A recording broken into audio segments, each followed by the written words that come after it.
Hello everyone, in this video we're going to be looking at these Phillips black ender bulbs, which I've had for many years now. This is probably going to be a shorter video because I do a fixture to try these out in though, so we'll make sure we try them. I had like 7 of these or so, I think. I have one that's a real Westinghouse one inside in a box. I didn't want it to get broken like the other ones of these did, but I had enough for every light in here of these at one point. But then I stored them and the ends would break right like this on a bunch of them. So that's why I have this part of one left so we can kind of look inside of it there.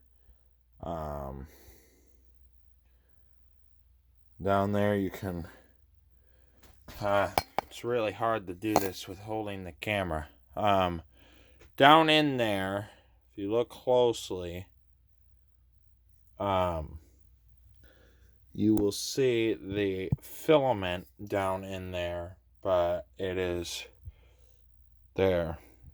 You can kind of see the filament down in there. So this is end of one of them before it got damaged, and this is exactly what would happen right here. They'd sit in the box, had them in, and they'd crack like that on the ends. So it's very disappointing, and this is the only ones I have right here. Sorry, my hand is in the way of the camera.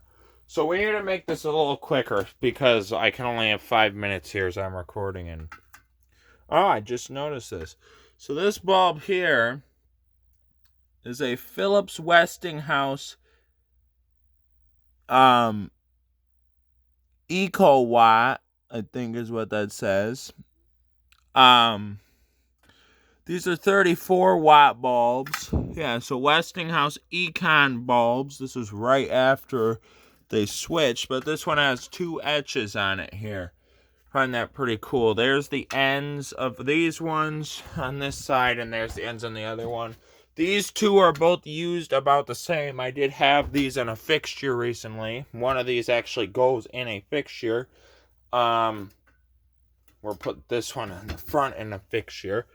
So we'll go ahead and test them out. So up here's the fixture we're going to put them in for this test. It has an electronic ballast in it, but it is rated to run T40 bulbs, or not T40, F40T12. So I'm going to shut these other 2 lights off and turn this on. So there's the glow of the ends.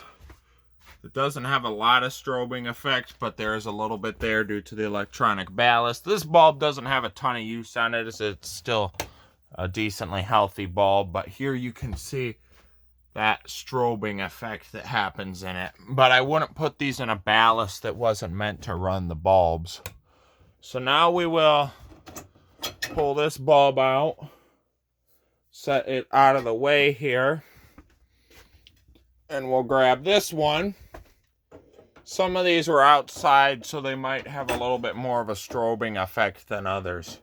2 of them were outside. 1 of them was in this fixture. So here I'm going to try and get the whole thing in. Shut that off. Turn this one on. This one was probably in the cold. You see how it's strobing a little more.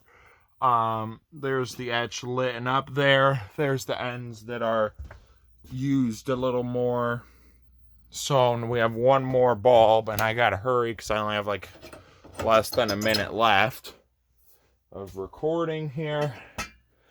If I do 30 frames per second instead of, I probably don't need to record in 60 frames per second, but I am. So this is still on, so as soon as I twist this in, it's gonna come on. So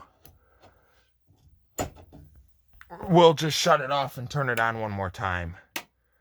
All right, this one does not appear to be strobing as much, but this one here has this weird little that at the end of it. So that is going to be it for this video of the Phillips Westinghouse bulbs. Thank you for watching.